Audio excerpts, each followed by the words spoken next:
परिचय। अरुणा अपने दोस्तों के साथ बाहर खेल रही है। उसे सड़क पर एक ब्लेड पड़ा मिलता है। उसने इसे उठाया और इससे एक पत्ती काटने की कोशिश की। उसे पता चले इससे पहले ही उसकी उंगली कट गई। वह अपनी खून बहती हुई उंगली पकड़कर घर के लिए भागी। उसकी मां ने घाव साफ कर उस पर पट्टी बांधी। प्राथमिक उपचार करने के बाद वह अरुणा को चिकित्सक के पास ले गई। इस पाठ में हम प्राथमिक उपचार के बारे में जानेंगे।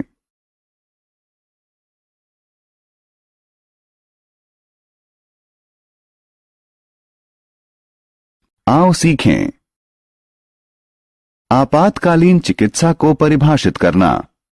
निम्नलिखित में प्राथमिक उपचार के चरणों को बताना।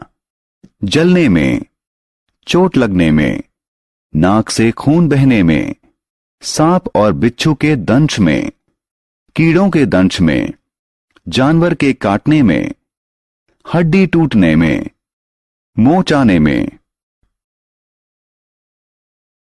आपातकालीन चिकित्सा।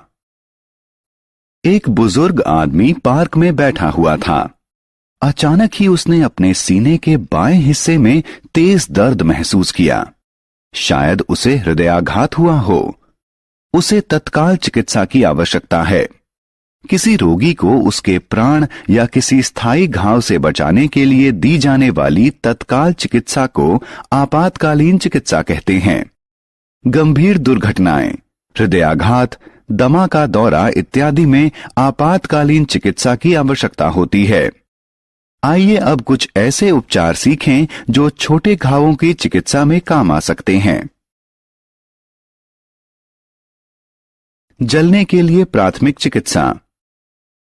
जलन, बिजली या रसायन जैसे अत्यधिक गर्म पदार्थ के संपर्क में आने से त्वचा पर होने वाला घाव है।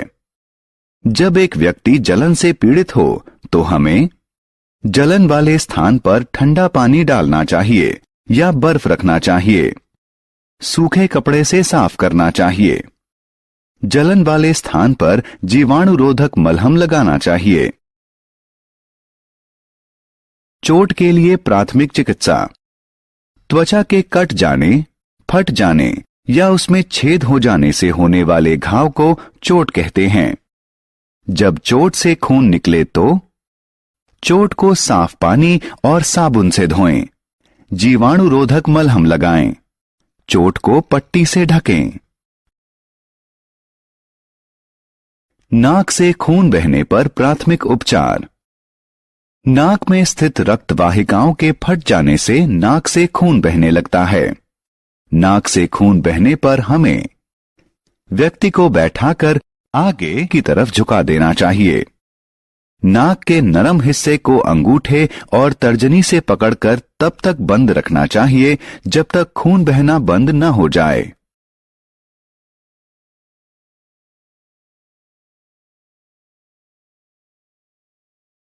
सांप या बिच्छू के दंश का प्राथमिक उपचार। सांप या बिच्छू का दंश जानलेवा साबित हो सकता है। सांप या बिच्छू के दंश से जीवन रक्षा के लिए जहर को शरीर के अन्य हिस्सों में फैलने से बचाने के लिए घाव के ठीक ऊपर एक रस्सी या कपड़े का टुकड़ा बांधें। घाव को साबुन और पानी से साफ करें। शरीर से जहर निकालने के लिए खून को चूस कर बाहर थूक दें। कीड़ों के दंश का प्राथमिक उपचार। कुछ कीड़ों का दंश घातक हो सकता है। प्रभावित भाग को साबुन और पानी से धोएं। दर्द से राहत के लिए प्रभावित भाग पर बर्फ रखें। खुजली से बचाने के लिए कोई जीवाणुरोधी मलहम लगाएं।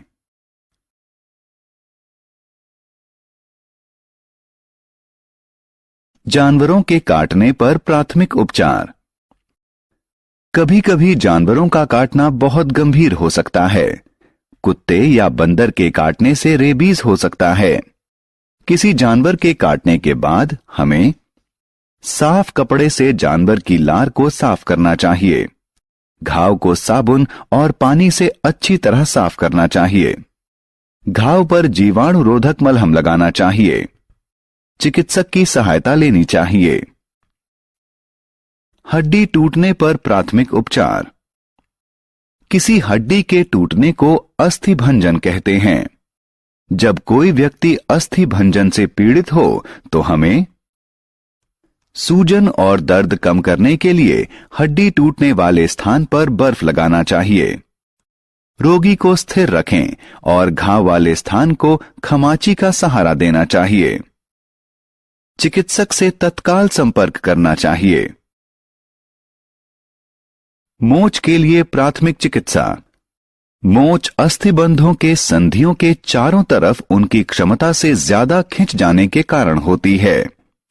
मोच से राहत पाने के लिए हमें दर्द और सूजन में कमी के लिए प्रभावित भाग पर बर्फ लगाना चाहिए। सहारे के लिए पट्टी बांधनी चाहिए। घाव वाले भाग को थोड़ी ऊंचाई पर रखना चाहिए। आओ खेलें।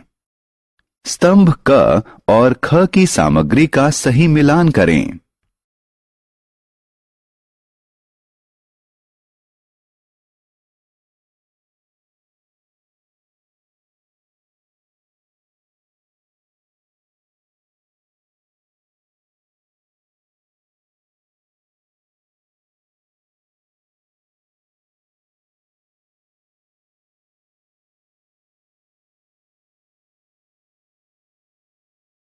हमने क्या चर्चा की?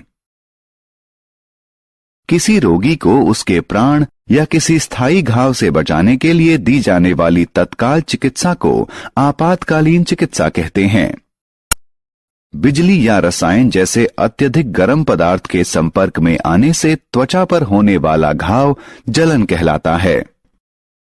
त्वचा के कट जाने, फट जाने या उसमें छेद हो जाने वाले घाव को चोट कहते हैं।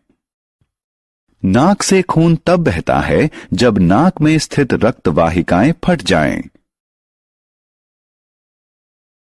कीड़ों के दंश से गंभीर एलर्जी अभिक्रिया हो सकती है। अस्थिभंजन अस्थियों में होता है। अस्थिबंधों और रक्तवाहिकाओं के खिंचाव को मोच कहते हैं। छोटे घावों की देखभाल घर पर ही घरेलू उपचारों से की जा सकती है।